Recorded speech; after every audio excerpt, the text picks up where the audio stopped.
खुलुमबाय स्टुडिअ दं आं राजीब बसुमतारी आरो बे समाव सोलोंथाइ बिफाननि मोनसे बिग आपडेट रायजोआव नांगौनि बारा गुसु बोथोर जानायखौ नोजोर बोनानै फरायसालिफोरखौ बन्द फोसावदों।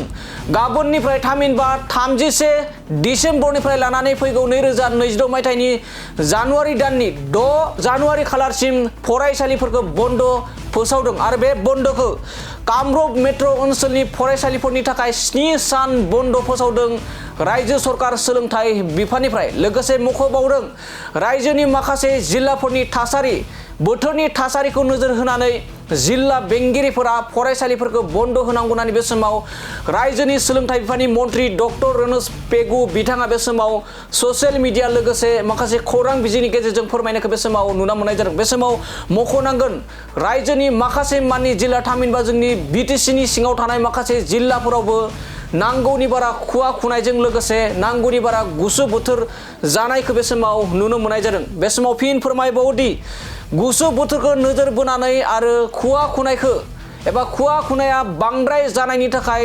रायजोनि सोलोंथाइ बिफाननिफ्राय फरायसालिफोरखौ बन्द फोसावदों आरो बे बन्द महरै गाबोननिफ्राय थामहिनबा 31 डिसेम्बरनिफ्राय जानुवारिनि 6 खालारसिम कामरुप मेट्र ओनसोलनि फरायसालिफोरखौ बन्द खालामनाय जादों एबा 7 साननि थाखाय बन्द होनाय जादों। लोगोसे आरो रायजोनि माखासे जिल्लायावबो जिल्ला बेंगिरिफोरा बोथोरनि थासारिखौ नायनानै बन्द फोसावनांगौ होननानै बे समाव खावलायहरदों रायजोनि सोलोंथाइ बिफाननि मन्त्रि डक्टर रनोज पेगु बिथाङा।